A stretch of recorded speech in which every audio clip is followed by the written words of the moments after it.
Hi, everybody. You're very welcome back to the Country Chats podcast. I hope you're all keeping well and safe, and things are picking back up, and there's live music happening again, be it on the streets or in the pubs. So things are getting a bit better. But anyway, I'm still here, Sandra Ganley, on the Country Chats podcast, as always, coming in weekly. Bit more like bi-weekly lately. Things are picking up again for me as well with the dancing scene. So I'm slacking a little bit, but nonetheless, I am here today. And for the first time in the Country Chat podcast, I have a musician in front of me. Now, yes, I know you're thinking I've had musicians in the past, but this is a full-on musician in a band. He's the real deal and he's very talented. So I'm delighted to have Evan Lyons from Thurles in County Tipperary here in front of me. Evan, how are you? Well, Sandra, how's it going? Not too bad. That was a bit of a big intro there. Geez, I'm not surprised. I can talk for Ireland. But anyway, Evan, it's great to have you. I see you're here in your little music rooms. So it's great to have you on. And as I said, you're the first musician on the show. No, well, thanks very much, Sandra. It's great to be here with you. Thanks for asking me to come on. No, not a bother. I've been eyeing you up now for a while to get you on the podcast. It was just a matter of sending the message and getting the ball rolling, and here we are. So yeah. I suppose in the country music scene will know you as, well, obviously Evan Lyons, but you are in Robert Mizzells Band, Robert Mizell and the Country Kings. So how long are you with that band now? I tried to find out on Facebook, but I couldn't find out. No, well, I joined Rob in September 2018. So I suppose, well, this September will be 3 years then, I suppose. So 2 and a bit.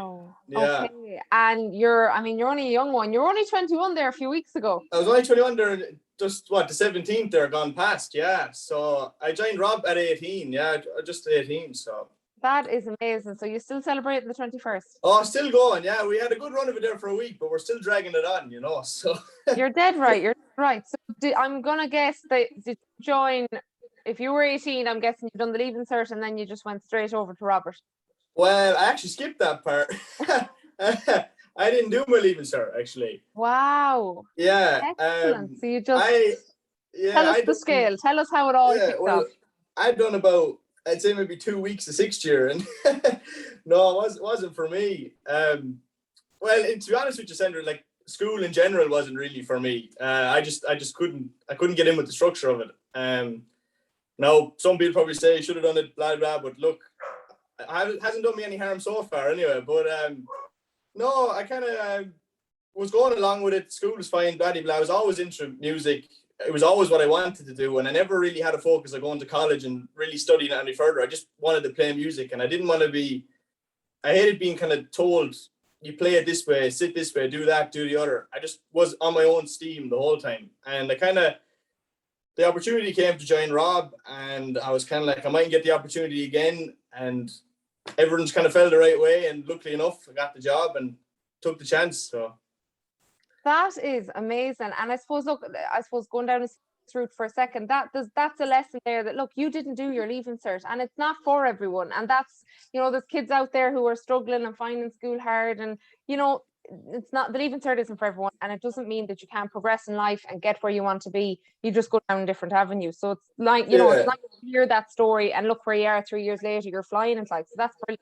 Yeah, exactly. Like, there's a lot of people out there that was the same, and maybe a lot of people are thinking the same thing and everything. And it's not the be all and end all if you don't do it. There's roots down everywhere, like so.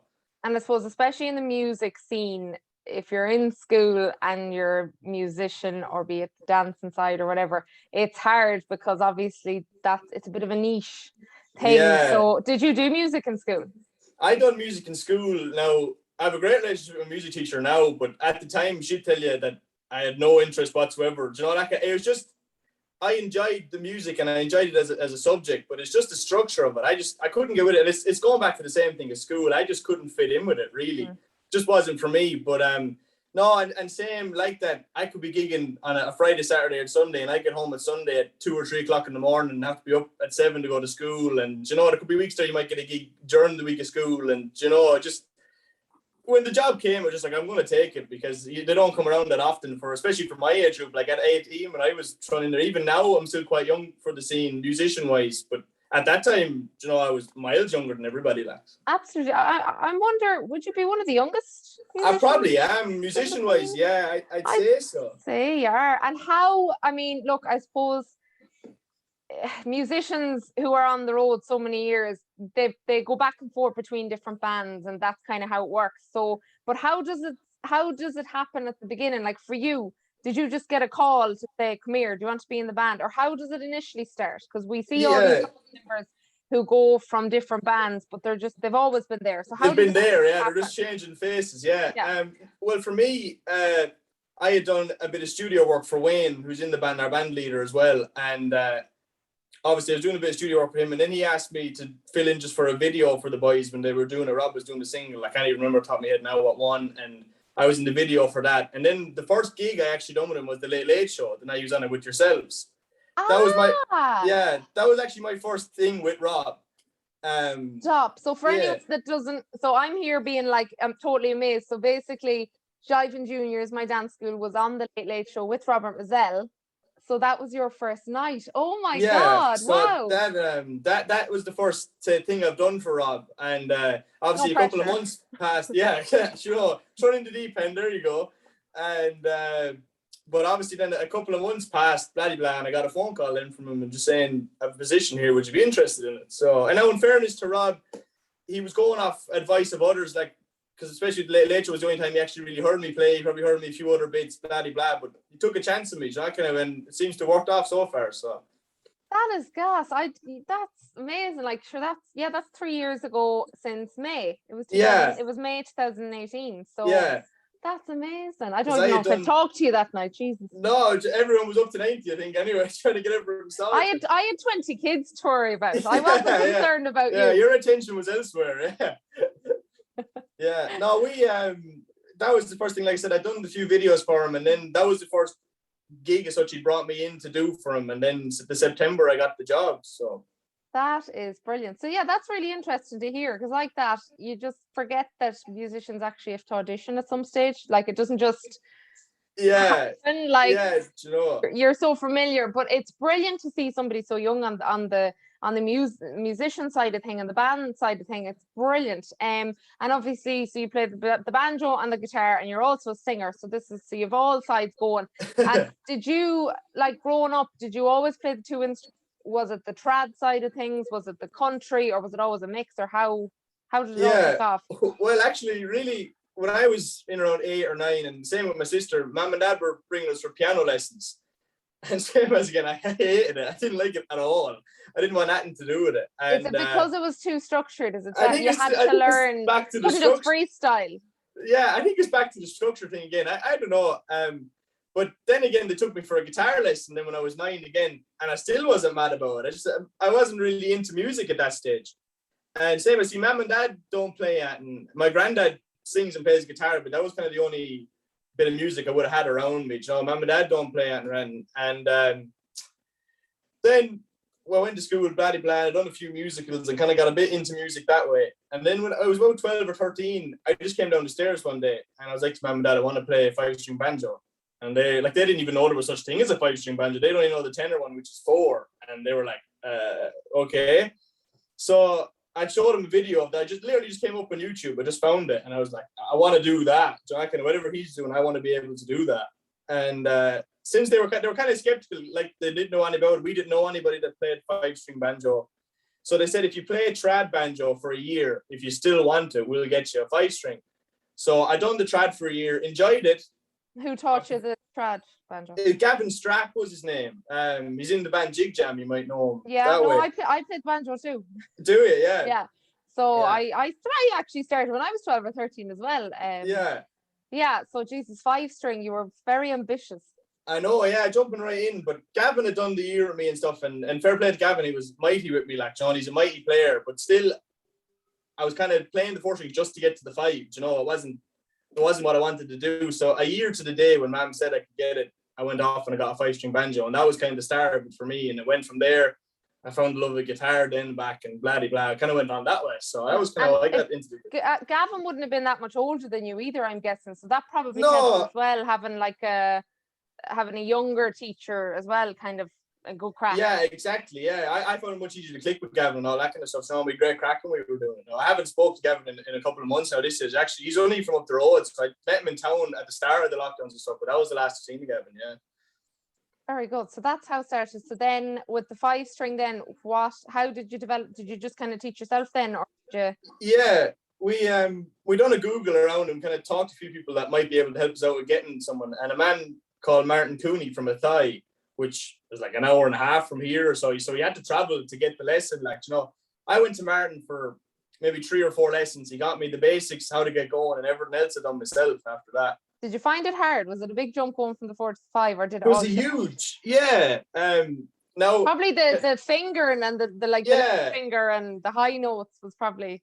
Yeah, there's no really no similarities whatsoever in the two. So it was literally starting fresh again. But I was studying YouTube videos for that full year. Even when I was meant to be playing the trad, I would just be inside looking at 5-string videos. So I knew what I should be doing. It's just to get my hands to do it. So Geez, of all the musicians I could interview, I'm so happy I've interviewed you, because obviously the banjo is my girl. I'm that's great. I would never have looked into a 5-string or even thought of it. I nearly forget that there's such a thing. It's such a thing. It's interesting to hear that there is such a difference, because you would assume Asher.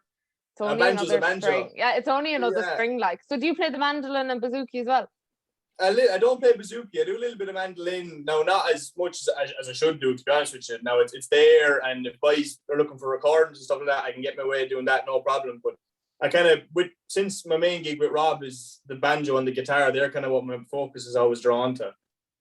Very good. Okay, that's really interesting. So yeah, start with the. So you were a late bloomer in a way, like you didn't. Oh yeah, absolutely. You're only playing probably what 10 years, well, 9 years. 8-9 years, yeah. Really into it, like Jackie. Because even the first 2 years of doing it, I was only maybe practicing at the weekends or practicing Johnny, but like really focusing on it, only that, yeah. That's great. And were you into the trad scene really? Like, you never done flaz or anything? No, I never done flaz. Now, in fairness, Gavin was trying to get me into them and all that kind of stuff, but I was like, I'm not getting into them because I'll be stuck doing them then, and I don't want to do them, so. Because you might go back yet. Senior banjo, you never know. I know, yeah, I might be back yet. I know, I kind of like same as again. I love just doing what I want, that kind of way, and when I want. The freestyle aspect of it, like. Yeah, absolutely. That plays a big part of it for me, and I'm lucky with that in Rob's gig too. Fair enough, the singing is structured to fit with Rob, but a lot of the songs you get away with doing in and around what you want, and every night is different. Like, I don't play the same thing every night, and that's kind of why I like it. It doesn't get boring. So do you read music? No, I can't read music. Yeah, I can't either. I can, if I had to sit down and transcribe something, I could, but I can't just look at a piece of music and go, that's no. So does that, I mean, is Wayne is the MD, isn't he? Yeah, Wayne's MD. So like, do you get all your stuff, like, you never sit there with the tab in front of you, do you? Or you just know the list? No, he kind of, what I've done now is called charts and stuff, and there'd be number systems, and each chord is a number. Okay. Like, so say if you're in G, the 1 chord would be G and the 4 would be C. So everyone's kind of like 1 4 5 1 4 5 and broke down that way. Grand. Yeah, so like, you don't need to read music, that kind of way, which is handy. Well, you're basically dossing your way through life by the sounds of it. Yeah, exactly. Yeah, freestyling my way through life as well. But it all adds up to the way, like, the gist I'm getting from you is, no, I don't want any fuss. I just want to play music and be happy, and that's it. And like, for you, reading music, and for me, I hated like, I done a music degree and I managed to not. I'm a freestyler, especially with the trad. You learn by ear, Yeah. So, and like, even I didn't do music in school at all. In first year, I didn't do it. Why? Because I was like, I'm not learning about all them classical ones and all that. I don't want to know that. I was like, it's trad and country, and that's it. And then I went on and done a music degree. So like, it just shows, again, like you with the leaving cert, I didn't do music and I done a music degree. So you can get through. There's roots to everything, 100% there's roots. Jesus, this is a life lesson, this podcast, if anything, like. We should get all the leaving certs to listen to this. You can get to where you want to go. Don't worry, we'll get you there. And I saw you've been great for throwing up Facebook videos and little songs and all different things during the lockdown. Was that kind of just, did you plan that, or was it like, Asher, I'll throw up a video today? Like, yeah, pretty much like that too. I never gonna get up in the morning and says, right, I'll do a video. I'd be sitting around maybe playing myself, like, right, I'll record that, or that kind of way. And even obviously people are enjoying it and blah blah blah. But it's great. I just wanted to get stuff out there, and I like doing music and stuff for people, obviously to listen to, and especially during lockdown, people just needed stuff to listen to and to watch and to do. So it got me out of a hole, and it got everyone else a bit of entertainment for a bit too. So absolutely. Did you do the All Things Country gig last year that I was presenting? Yeah, we done Jesus, that with you. Which is we just never talked to us so clearly, because that's two gigs now, and yeah. I know. Yeah, the next week you'll definitely have to talk to me now. No, we'll have it all talked about today, so yeah, we'll have left to talk about. And I noticed from Facebook that your banjo of choice is the Deering banjos. Deering, yeah. How have you always played them? I've always played Deering. Well, since I was kind of looking up, I suppose. I was playing a Fender banjo when I first started. Mum and Dad had just got me like a starter banjo to get me going, and bluegrass kind of was where I started off on. And there's a great bluegrass festival in Oma, and a lot of American acts come over and play and whatever. But there was a Deering dealer that used to sell banjos up there, and I went up and I was messing about on 2 or 3 of the banjos, and he's like, "Geez, that's really good," blah blah blah. And he actually got me in contact with him, and they were lucky enough then to help me out getting started with the banjo and all that. They were so good to me at the start, and I love the instruments. So I've always just stayed with them, really.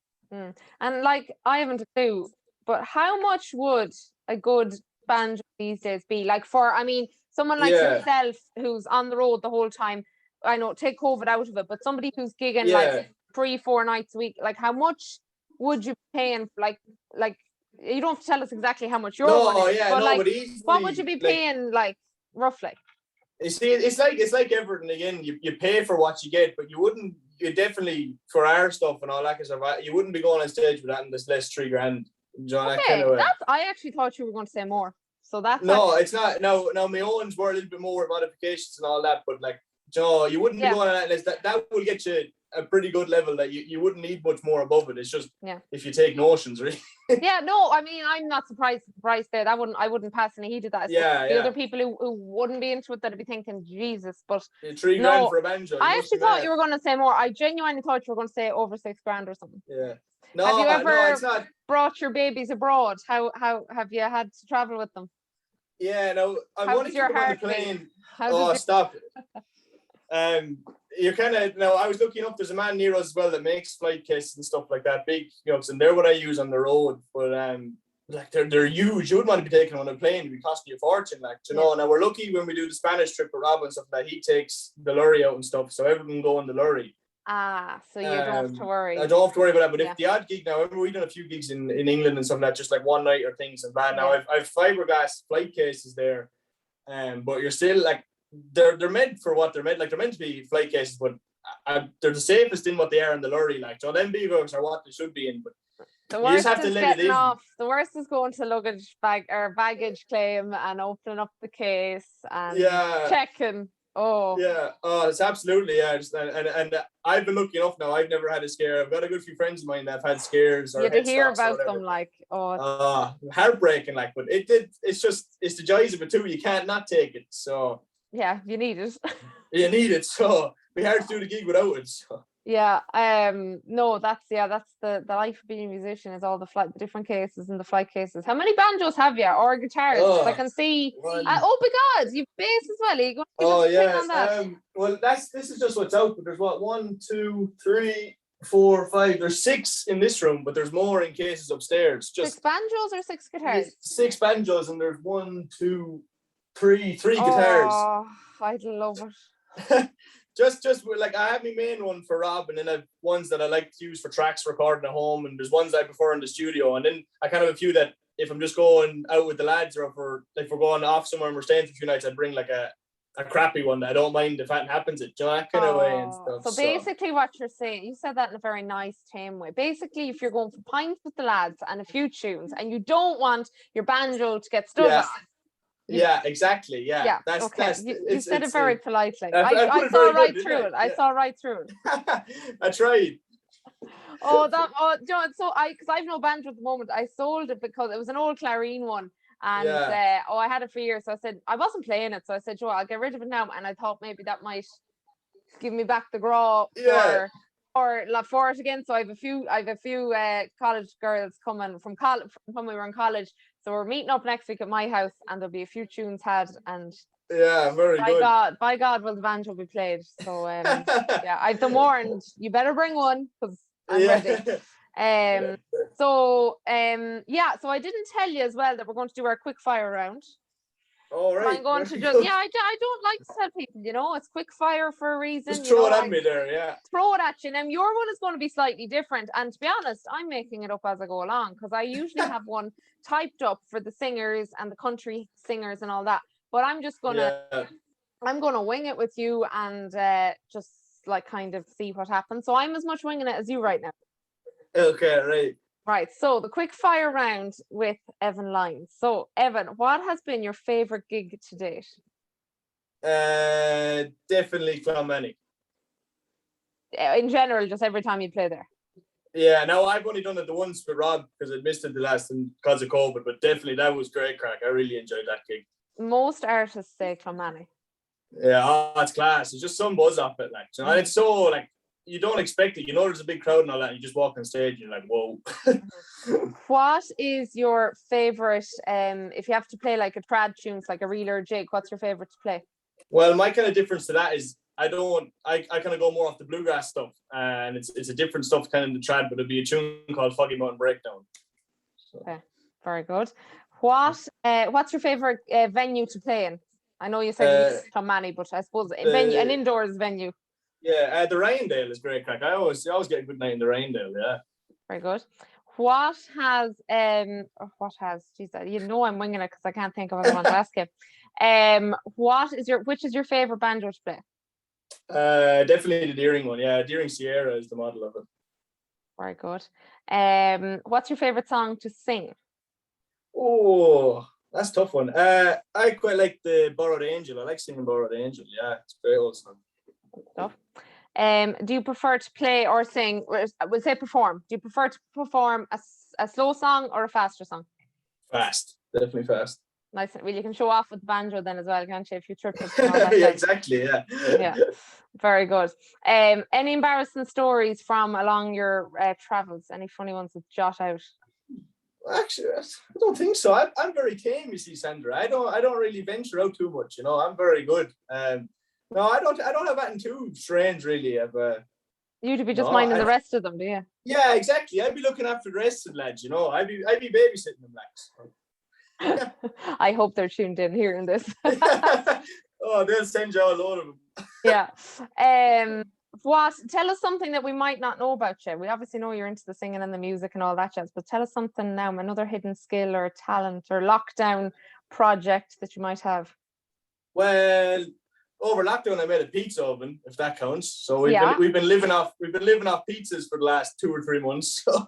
And do you make the pizzas or do you just eat them?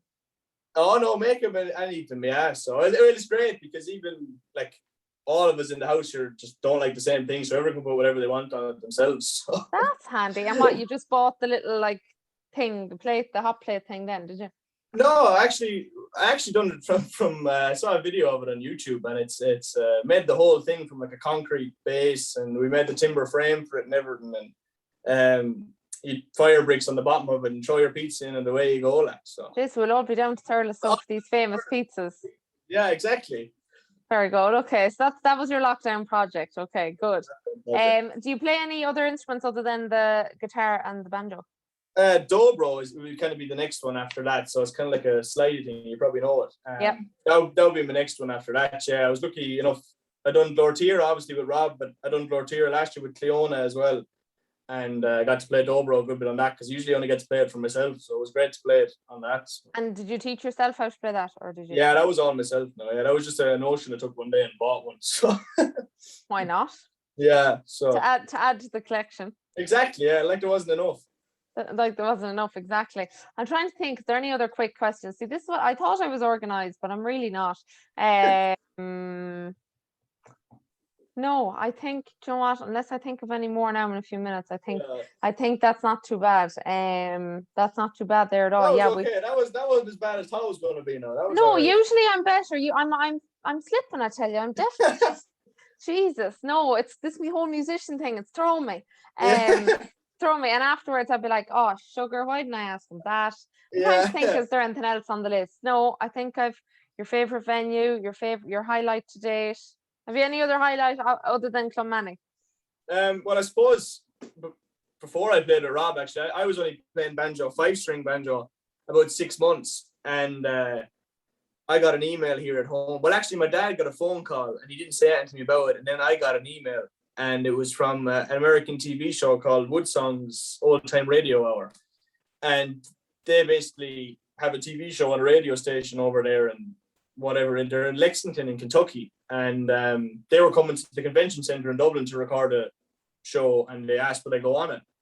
Now, so I was 14, 15 at this stage, and I was only playing banjo about 6 months, so of course me being as lackadaisy, I says, yeah, of course, sure, that'd be no bother, like, no hassle at all. And poor mom and dad were absolutely, they're on the edge of their seat, they couldn't breathe, like, and so they sold out convention center, whatever, 2,000 people. There's me only playing 6 months and being broadcasted to America and stuff. So that was great crack. I really enjoyed that.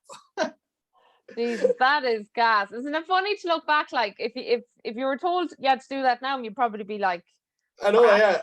Yeah, and I'd be like, right, give me 2 weeks to practice. Like, yeah. Jesus, so what age? You were probably only 15? Well, I got the banjo when I was 13, so I was probably like 13 going on 14, in and around that, like, so. 13 going on 21 by the sound of the bother on you. Yeah, so that was great, right, too. That is so funny. I know those other questions. Can you dance? More importantly. I like to think I can dance, but I've been told I can't. So. Okay, so yeah, right. We need to work on that. So my girlfriend's a great dancer, and she kind of, I don't know if she's more reluctant to teach me than that else. I just don't have. She knows what's ahead of her. She knows. Yeah, exactly. Too much effort. She's afraid to open that can because it's just downhill. So. And when you're on stage, like, and you're looking down at the dancers, like, would you be able to like figure out, okay, yeah, they're doing like 2 and 3 turns, and then they're doing a spin, or are you totally not looking at us at all? No, it's great, crack. I really enjoy looking at everybody, and it's great to see how everybody dances differently and all. I quite enjoy watching it, Would you notice things now? Would you notice, there's a row going on over there? Yeah, absolutely. He was dancing with her, and now he's dancing. And they're gone. They just left. Would you notice little things? Yeah, absolutely. So you have to be looking out for that, like, it's great. No, it adds a whole new element to it. I love watching as well as doing it. There could be some occasions where you're playing a song or two, and you're not even focused on the song. It's just robot playing it, and you'd be like, we're 3 songs in because you've been focused on something else, like, so that kind of way. No, I know exactly. I know exactly what you mean there. You're in a different world, but it's just muscle memory. Like, you just keep going. No, that's a question I've never asked, actually. Yeah, would you notice things? Like, obviously you're watching the crowd. I'm sure somebody's noticed other things and blah blah, and somebody's. You're only a young lad. You've a lot to learn yet about the scene. Yeah, I know, exactly. I have a lot to catch up on, like. Tell you, and you missed out on a year and a bit as well. So like, So were you only a year and a half, really? A year and a half done it before we got shafted, I suppose. Yeah. And have you any plans going forward? I mean, you have a few gigs on for the summer? There's a few gigs on, and we actually have a wedding next week on Wednesday and stuff like that. There's a few bits in, and like that, the diary's full. It's just whether you're allowed to do it. That kind of way. So you have a few. I'm guessing that wedding's up the north, is it? In the north, yeah. There's been a few bits, and we actually done a virtual wedding where we went live from Wayne's studio, and it was streamed to the venue and stuff. They weren't allowed to dance or whatever. That's a great idea. Yeah, we done 2 or 3 of them and everything, and it was nice. It's just great to do that. Now there's some stuff coming up, and we've been lucky enough that there's a few things coming back and all that. Now hopefully you'll be allowed to do them, But I was lucky enough, really, the last couple of months, I've actually been up with Robert. He's making those furniture. So I've been lucky enough to give him a hand out with the furniture. Another skill. Yeah, so there's something else, I suppose. So I've been up 3 or 4 days a week the last few months with Robert, giving him a hand because he's flat out with him. So. Yeah, sure, he wouldn't be too far from you, would he? No, well, he'd be an hour and 20, but I'd go up and then I'd stay with him the night or two, and I'd come home, then do the 2 or 3 days work, and away I go. So. Jeez, that's grand going. Fair play to you. Did you do work in school? No, I didn't. Again, here's another example of how you do not need to do the subjects in school in order to get a job or excel in that chosen. Yeah, no, I didn't, and I done woodwork for that. For the first year, whatever they give you the trial of. Like, no, not for me. So, yeah, but But no, I've been lucky enough that way and all. So I've been lucky enough to keep busy, and especially there's been a lot of studio work and there's a lot of tracks and all. So I've been lucky enough, and I'm home here. A lot of new music, actually. Yeah, I suppose you forget that the musicians are working away in the background all the time, because there's a lot of tracks out the last few months. Well, not even, I'm going to say the last month or two. You can notice there's a lot more music, so that's great. Like, and I suppose every day you go into the studio, you're working on something different, so there's variety constantly. Yeah, it's always changing, like, and I think going back to your point there, I think people are starting to get more hopeful that stuff's opening up and they're trying to get music out and that kind of way. So I'd agree with you. The last month, music wise and recording wise, been very busy, but luckily enough during the lockdown it was always steady enough, like, because I do a lot of stuff in Ireland, but there's a lot of stuff from friends I know in America that I record from around Europe and stuff like that. So I was lucky enough with the work I was getting. That's great. Have you been to America? I've been to America once with my family, but I actually went with Rob on his trip to Nashville. I suppose, was it 2019? Yeah. So that was great. Like, but other than that, that was my only other trip. I've only been to twice, but the second one with Rob was really the music one. Like, it was class. So amazing. I've been as well to Nashville. It's some spot. Like, you can't even explain it. Like, no, you just have to be there. Like, there's no even if you try to explain it, just doesn't do it any justice. Like. Did you get some cowboy hats? Got cowboy hats, boots, the whole shebang. They're all upstairs, yeah. Good man. Yeah, it's a bit too hot to be wearing the boots these days, actually. I know, I would go up there in the workshop making benches, wearing the boots. Just to stretch them out, just to stretch them, yeah, make them more comfortable. Sweating, you're working hard. The two of you wearing the hats while you're nothing else on, only the hat and boots. That's why everyone's buying the seats. Because they know how labor intensive it was. They know the backstory. Yeah, exactly. There's a new selling point for Robert. Robert, if you're listening there now, that's a photo shoot right there to sell them. A calendar. You'll be on double time, I tell you. Yeah, you should. That's what'll be next now. All the bands will be bringing out these naked calendars. Yeah. Yeah. That's it. With nothing but cowboy hats and boots and guitars and microphones covering what needs to be covered. So tell you, that's the new. There's something new now. If anyone wants to bring them out, moneymaker for Christmas. Christmas is coming. Yeah, only around the corner. That's it. So to finish up, have you any goals? Any personal goals? I know obviously you're with Robert and things are going to be picking back up there. But have you any personal goals, or you I'd say you're happy tipping away the way you are? I'm happy tipping away, and I'd love to bring out like a banjo album, and I'd love to do stuff like that. Yeah, yes, I'd love I'll buy it. Something like that. Will you buy it? I won't make you buy it. I'll send you one, Sandra. It's all right, don't worry. There we go. Perks of the podcast, you know. Yeah. No, I'd love to do something like that. Now, I'd love to start looking into it. Probably won't be in the next year or two, but just eventually, because I'd love to take my time at it and to do something I'd be really proud at it. So I kind of. And I think actually be, because I'm assuming it's obviously be bluegrass based and that kind of thing. Yeah. So I think that would be something new for Ireland, kind of, because I mean, I know there's any amount of banjo CDs, I know a lot of players anyway. So you'd be coming in from a different angle, which would be great, like just something a bit different. No, exactly. Something to throw into the mix of it all, like, and I'd love to start doing, like, I have a lot of friends in America, and like I said, that are great banjo players, and I'd love to do like banjo duets and all that kind of stuff on it. And dueling banjo style. Dueling banjos, exactly, yeah. So no, I'd love to do something like that. That'd be definitely something I'd love to start looking into, and just to try organize it, So you've heard it here first, everybody. Evan Lyons is going to bring out a banjo CD. We don't know when. We don't know how, but he will. Eventually, about 10 years' time, we'll come back and go, yeah, you don't need to do the leave insert to bring out a CD. Yeah, exactly. I'll be in a wheelchair and I won't be able to play anymore, but the album will be out. The album will be there. It'll be done, and there'll be one song on it, but it'll be done. Yeah, that'd be more like it. I could just do one song now, and there you go, lads. That's job done. Album. How many songs does it have to be on it to classify it as an album, I wonder?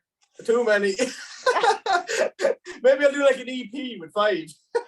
Yeah, there you go. You don't want to stress yourself out too much. Yeah, I can't do it all at one time. You're only 21. Enjoy everything. You've a great life ahead of you. God, you've so much done, and you're still only 21 as of a few weeks ago. I mean, God, Evan, I'm so glad I brought you onto the podcast. You're great crack. I can't believe we didn't talk the last.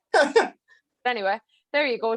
People think we're awful rude, and actually, we're well able to talk.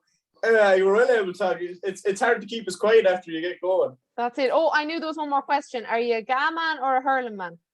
I used to be until the music came in, and then the fingers were kind of You know, I loved being to the hurling, and I loved playing hurling. And then it kind of got to the stage where if we go out playing a match on a Thursday, but if I get a knock in the hands and I can't play for a gig on the Friday, you know. So it got to the stage where Tipperary wanted you on the senior team, but you had to pick the music. I know. I just said, lads, I can't do it. Can't do it, lads. So.